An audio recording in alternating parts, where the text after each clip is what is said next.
നമസ്കാരം. ACV ന്യൂസിൻ്റെ എല്ലാ മാന്യപ്രേക്ഷകർക്കും ശരണം ശബരീശം പരിപാടിയിലേക്ക് സ്വാഗതം. പ്രപഞ്ച നായകനായിട്ടുള്ള ശ്രീ ധർമ്മശാസ്താവിൻ്റെ ചൈതന്യവും പൊരുളിനെയും സംബന്ധിച്ചുള്ള ശരണം ശബരീശം പരിപാടിയിലേക്ക് ഏവർക്കും സ്വാഗതം. പൊരുളും ചൈതന്യവും നമ്മെ അറിയിക്കുന്നത് ശബരിമല മുൻ മേൽശാന്തി തെക്കേമഠം വിഷ്ണു നമ്പൂതിരി അവர்களാണ്. സ്വാഗതം. സ്വാമി ശരണം. നമ്മൾ ഈ പ്രപഞ്ച നായകനായിട്ടുള്ള ധർമ്മശാസ്താവിൻ്റെ ഒരുപാട് സവിശേഷതകൾ നമ്മൾ ഇതിനോടകം തന്നെ പറഞ്ഞു കഴിഞ്ഞു എന്നുള്ളതാണ്. ഇനി കുറേ കാര്യങ്ങൾ നമ്മൾ കേട്ടറിയാനുമുണ്ട്. ശരിക്കും ഈ മണ്ഡലകാലം ആയാലും മകരവിളക്ക് കാലമായാലും ശബരീശനെ സംബന്ധിച്ചിടത്തോളം ധർമ്മശാസ്താവിനെ സംബന്ധിച്ചിടത്തോളം ഏറ്റവും പ്രധാനം അർഹിക്കുന്ന ഒന്നാണ് തിരുവാഭരണ ചാർത്ത്, അതിൻ്റെ ഘോഷയാത്ര അല്ലെങ്കിൽ തങ്ക അങ്കി. ഈ മണ്ഡലകാലത്തും മകരവിളക്കിലും പ്രത്യേകമാണോ തിരുവാഭരണം ചാർത്തുന്നത്? അതെ, കാരണം രണ്ട് തിരുവാഭരണ ഘോഷയാത്രകൾ നടത്തപ്പെടുന്നതുകൊണ്ട് എല്ലാ ഭക്തന്മാർക്കും ഒരു സംശയമുണ്ട്, ഈ ഘോഷയാത്രകൾ തമ്മിലുള്ള വ്യത്യാസമെന്തെന്ന്. അതിന്നും പലർക്കും സംശയമുള്ളൊരു കാര്യമാണ്. ഈ മണ്ഡലപൂജയ്ക്ക് കൊണ്ടുവരുന്ന തിരുവാഭരണം ഒരു കാലഘട്ടത്തിൽ തിരുവിതാംകൂർ മഹാരാജാവ് അദ്ദേഹത്തിൻ്റെ സമർപ്പണമായിട്ട് അയ്യപ്പസ്വാമിക്ക് ചാർത്താൻ വേണ്ടി അദ്ദേഹം നിർമ്മിച്ച് നൽകിയ തിരുവാഭരണം. ആ തിരുവാഭരണം സൂക്ഷിക്കപ്പെടുന്നത് ശബരിമലയിൽ സൂക്ഷിക്കാൻ സൗകര്യമില്ലാത്തതുകൊണ്ട് സ്ട്രോങ് റൂം ആറന്മുളയാണ്. ആറന്മുളയിൽ നിന്നും ആ സ്ട്രോങ് റൂമിൽ നിന്നും അത് മണ്ഡലപൂജയ്ക്ക് മണ്ഡലപൂജ ദിവസം അവിടെ ചാർത്തി ദീപാരാധനയ്ക്ക് കണക്കാക്കി 3 ദിവസം മുമ്പ് ആറന്മുളയിൽ നിന്ന് യാത്രയായി വഴിനീള സ്വീകരണങ്ങൾ ഏറ്റുവാങ്ങിയാണ് പമ്പയിലെത്തി അവിടെ നിന്നും ഘോഷയാത്രയായിട്ട് ആ തിരുവാഭരണ പേടകങ്ങളിലാക്കിയാണ് അയ്യപ്പ സന്നിധിയിലെത്തിക്കുന്നത്. അതാണ് മണ്ഡലപൂജയുടെ തിരുവാഭരണത്തിൻ്റെ ഒരു പ്രത്യേകത. അത് തിരുവാഭരണമെന്ന് പറയുന്നുണ്ടെങ്കിലും അത് തങ്ക അങ്കിയാണ്. അങ്കി മാത്രമാണ് അതിൻ്റെ പ്രധാനം. പക്ഷേ മകരവിളക്ക് സംക്രമസന്ധ്യയിൽ ചാർത്തി ദീപാരാധനയ്ക്ക് ഉപയോഗിക്കുന്നത് അത് പന്തളം രാജകൊട്ടാരത്തിൽ നിന്നും കൊണ്ടുവരുന്നു. അത് ആ പിതാവ് മകന് സമർപ്പിക്കപ്പെട്ട ആ വിശ്വാസത്തിൽ അവിടെ നിന്ന് എത്രയോ കാലം നൂറ്റാണ്ടുകൾ പഴക്കമുള്ള ആ തിരുവാഭരണങ്ങളാണ്. തിരുവാഭരണ പേടകങ്ങൾ 3 പെട്ടിയിലായിട്ട് അവിടെ നിന്ന് ഘോഷയാത്രയായി അവിടെ തിരിക്കുന്നു.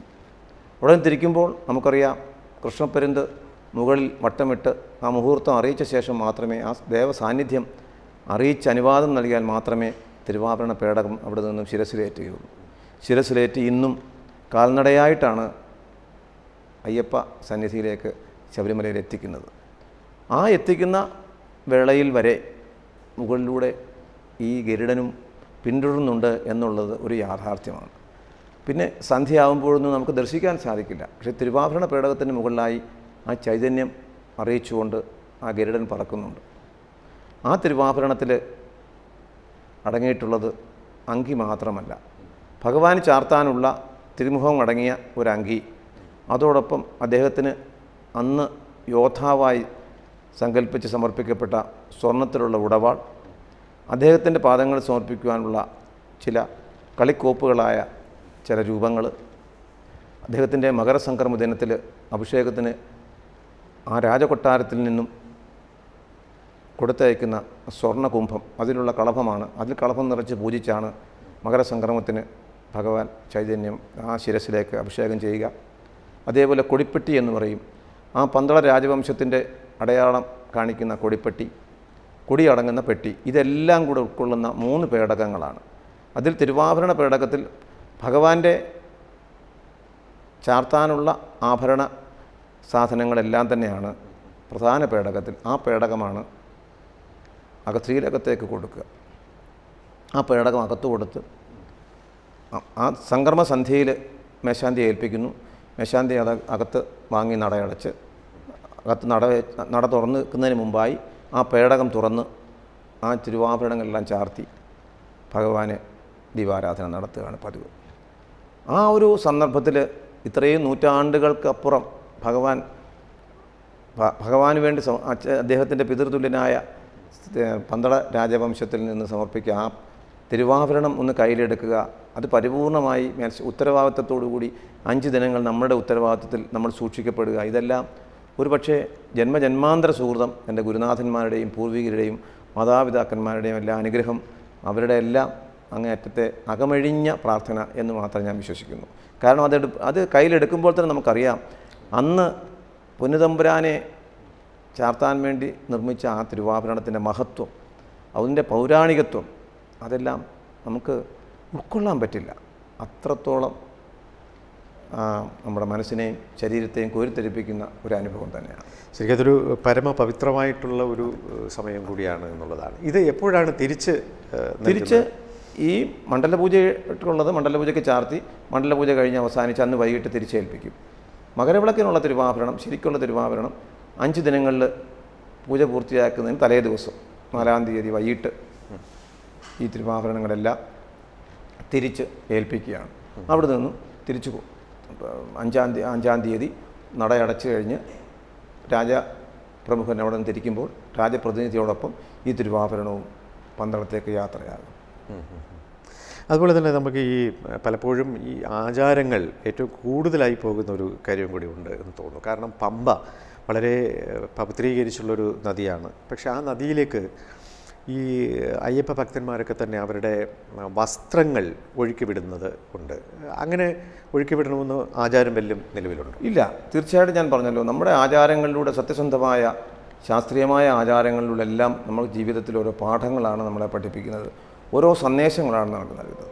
നമുക്കറിയാം ഈ പ്രകൃതിയിൽ ഏറ്റവും ജീവജാലങ്ങൾക്കുതകുന്ന 2 കാര്യങ്ങളാണ്. ഒന്ന് ജലവും, 2 വായുവും. ഇത് രണ്ടും ഏതെല്ലാം തരത്തിൽ മലീമസപ്പെടുത്തിയാലും അത് പാപമായി തന്നെ കണക്കാക്കേണ്ടി വരും.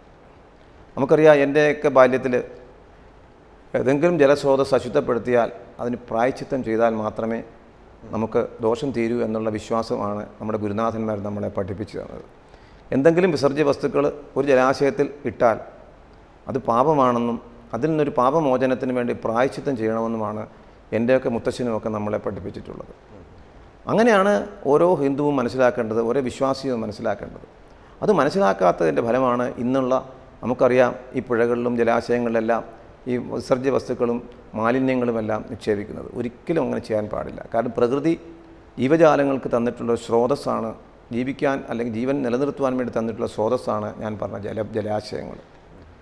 അതേപോലെ തന്നെ പമ്പയിൽ യാതൊരു ആചാരമോ ഒരു വിശ്വാസവും ഇല്ലാത്ത ഒരു രീതി എന്ന് മാത്രം വിശേഷിപ്പിക്കണം പമ്പയിൽ ഈ വസ്ത്രങ്ങൾ കൊണ്ട് സമർപ്പിക്കുന്നത്. ഒരിക്കലും അങ്ങനെ ചെയ്യാൻ പാടില്ല. കാരണം പമ്പ എന്ന് പറഞ്ഞ പുണ്യതീർത്ഥമായി കണക്കാക്കുന്ന ആ പുണ്യനദിയിൽ അറിയാം, പല നാട്ടിൽ നിന്ന് വന്ന ഭക്തന്മാർ അവർ വസ്ത്രത്തെയും അവരുടെ ആഹാര അവശിഷ്ടങ്ങളെയും എല്ലാം പമ്പയിൽ നിക്ഷേപിക്കുക എന്ന് പറഞ്ഞാൽ ഇതിൽ പരം മറ്റൊരു പാപമില്ല എന്നതൂടെ നമുക്ക് പറയേണ്ടി വരും. നമുക്ക് മനസ്സിലാക്കേണ്ടത് ആ പുണ്യ നദിയായ പുണ്യതീർത്ഥമായ പമ്പയെ, ശബരിമലയിൽ നിന്നും ഉത്ഭവിക്കുന്ന ആ പമ്പയെ പുണ്യതീർത്ഥമായി ഭഗവാന്റെ തീർത്ഥമായി കാത്തുകൊണ്ട് സംരക്ഷിച്ചുകൊണ്ട് പോകുന്ന ഒരു ധർമ്മമാണ്, ഒരു വിശ്വാസമാണ് നമുക്ക് എന്നും വേണ്ടത്. ഭക്തന്മാർ ശ്രദ്ധിക്കുക, പമ്പാ നദിയെ ഒരു മാതാവായി കണക്കാക്കി ആ പമ്പാ നദിയെ ഒരു കാരണവശാലും മലീമനസപ്പെടുത്തരുത്, മലിനമാക്കരുത്. അതും ഒരു വിശ്വാസത്തിൻ്റെ ഭക്തിയുടെ സമർപ്പണത്തിൻ്റെ ഭാഗമായി നമ്മൾ മാറ്റണം. അതേപോലെ തന്നെയാണ് കാനനത്തിൽ പ്രവേശിച്ചാൽ കാനനത്തിൽ പ്ലാസ്റ്റിക് ഇങ്ങനെയുള്ള മാലിന്യങ്ങൾ നിക്ഷേപിക്കുക, അതും ഒരു പാപമാണ്. കാരണം അവിടുത്തെ ജീവജാലങ്ങൾ നമുക്കറിയാം, പക്ഷിമൃഗാദികളെല്ലാം ധാരാളം വസിക്കുന്ന ഒരു സ്ഥലമാണ് ശബരിമല. അവിടെ ഈ പ്ലാസ്റ്റിക് മാലിന്യങ്ങൾ ചെന്ന് കഴിയുമ്പോൾ അവിടെ ജീവിക്കുന്ന അല്ലെങ്കിൽ അവിടെ വസിക്കുന്ന ഈ മൃഗങ്ങൾ എന്താണെന്നറിയാതെ ഇതെടുത്ത് ഭക്ഷിക്കുന്നു. അതിൻ്റെ ഉദരത്തിൽ ഇത് പോവുകയും അവന് മരണം വരെ സംഭവിക്കുന്നു, ഈ പന്നികൾ, മറ്റുള്ള കാട്ടുമൃഗങ്ങൾക്ക്. അതിലൂടെ എല്ലാം നമ്മൾ ചെയ്യുന്ന പുണ്യത്തിനെല്ലാം ശോഷണം വന്ന് പാപമായി പരിണമിക്കുന്നു. അതുകൊണ്ട് മാലിന്യങ്ങൾ പരമാവധി നമ്മൾ ശബരിമലയിലോ സന്നിധാനത്തിലോ പമ്പയിലോ ഒന്നും നിക്ഷേപിക്കാതെ, ഒരുപക്ഷെ പ്ലാസ്റ്റിക്കിൽ എന്തെങ്കിലും കൊണ്ടുപോയാൽ തന്നെ ആ പ്ലാസ്റ്റിക് സാധനങ്ങൾ തിരികെ നാട്ടിൽ കൊണ്ടുവരുന്നതാണ് ഉത്തമം. ഭക്തന്മാർ ശബരിമലയിലെ ആ പൂങ്കാവനത്തിൻ്റെ, പമ്പയിലെ ആ പുണ്യതീർത്ഥത്തിൻ്റെ എല്ലാം ആ പവിത്രത നിലനിർത്താൻ കൂടി ഓരോ ഭക്തനും ബാധ്യസ്ഥരാണ്. അത് നിലനിർത്തണം എന്നുള്ള ഒരപേക്ഷ കൂടി ഈ അവസരത്തിൽ ഞാൻ ഭക്തന്മാർക്ക് വേണ്ടി വെക്കുക.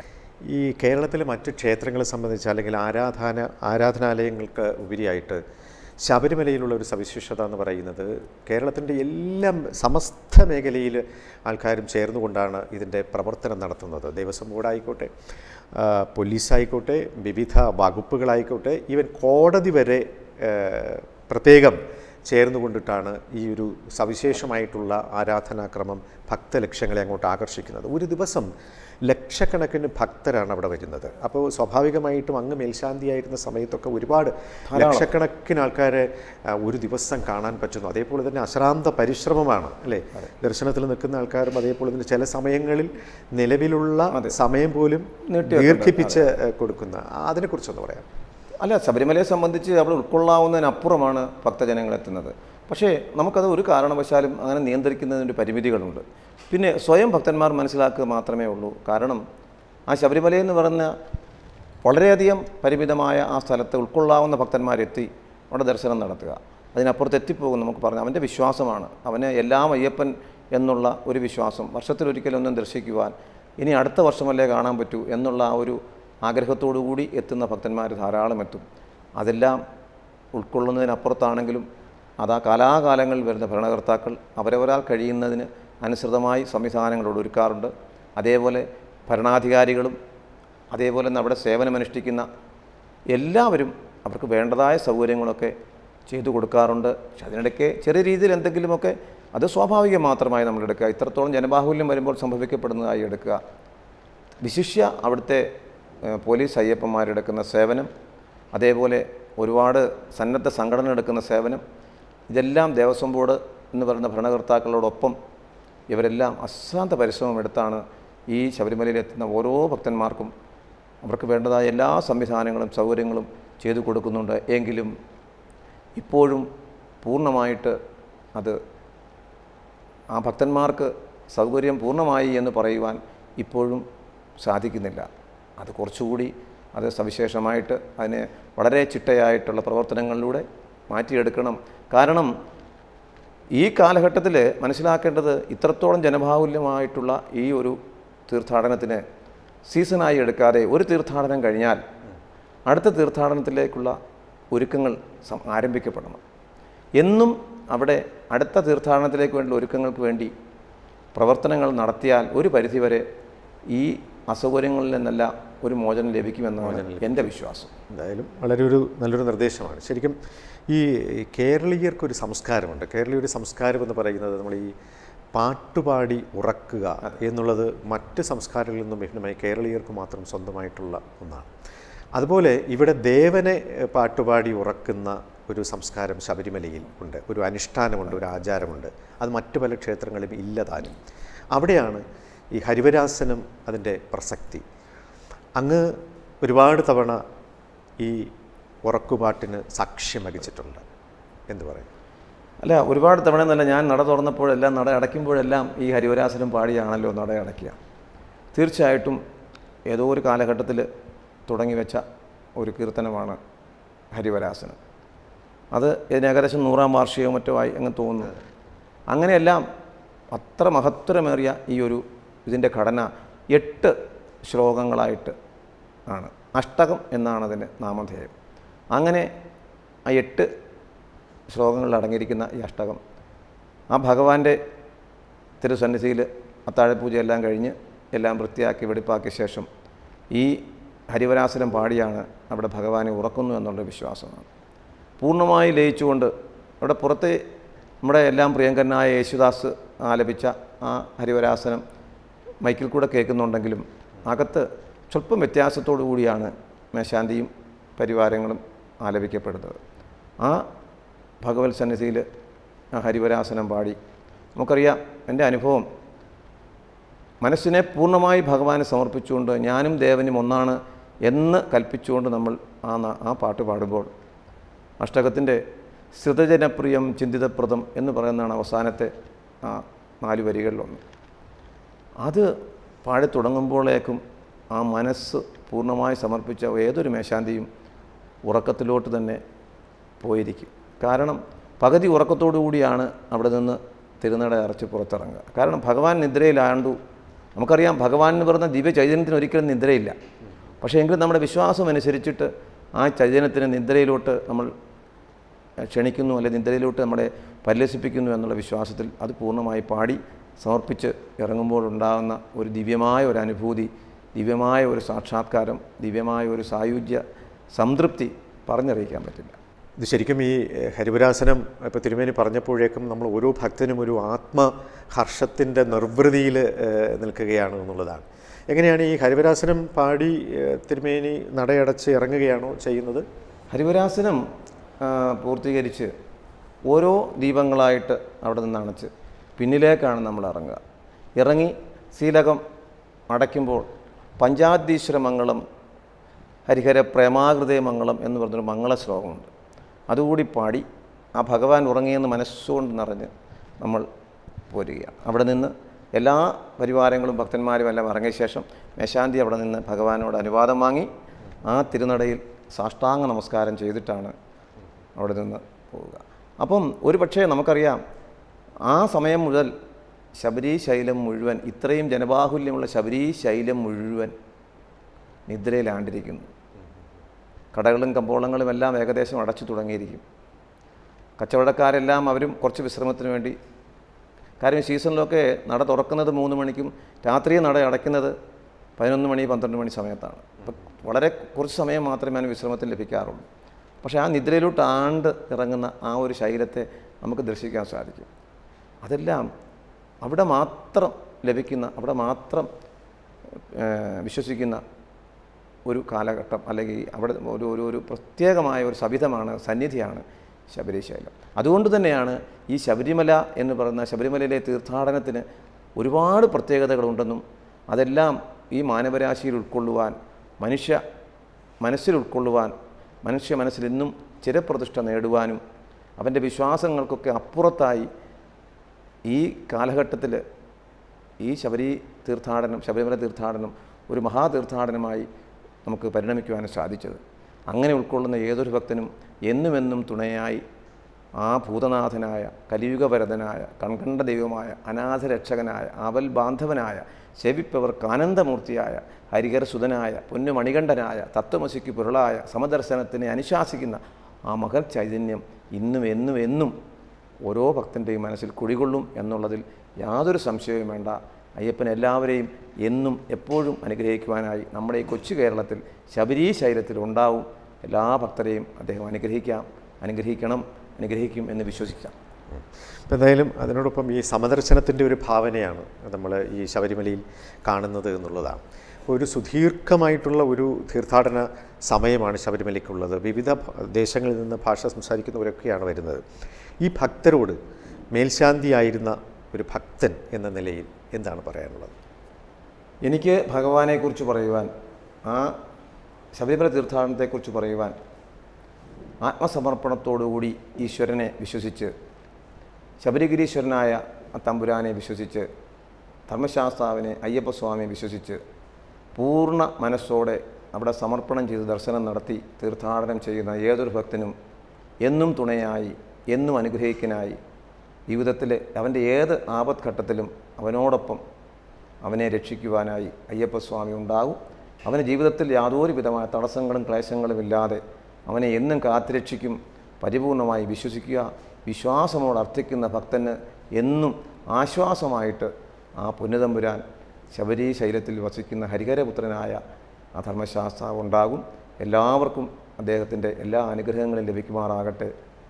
ലഭിക്കും എന്ന് അനുഭവത്തിൻ്റെ വെളിച്ചത്തിൽ ഞാൻ എല്ലാവരോടും പറഞ്ഞു. ഇപ്പം എന്തായാലും ആത്മസമർപ്പണത്തിൻ്റെയും സമദർശനത്തിൻ്റെയും മൂർത്തീഭാവമായിട്ടുള്ള ഈ ശബരീശ ദർശനം ഓരോരുത്തർക്കും അവരുടെ മനസ്സിനെയും ശരീരത്തെയും ശുദ്ധീകരിക്കുകയും പൗത്രീകരിക്കുകയും പുതിയ ജീവിതത്തിലേക്ക് തിരുമേനി പറഞ്ഞതുപോലെ ആബൽ ബാന്ധവനായി നമ്മളെ സംരക്ഷിക്കുകയും ചെയ്യുന്ന ആ ധർമ്മശാസ്താവിൻ്റെ സവിശേഷതകൾ ഇനി ഒരുപാട് കേൾക്കാനുണ്ട്. എങ്കിലും ഇത്രയും കാര്യങ്ങൾ നമ്മളെ ബോധിപ്പിച്ച വിഷ്ണു നമ്പൂതിരി അവർക്ക് എല്ലാവിധ ആശംസകൾ. സ്വാമി ശരണം.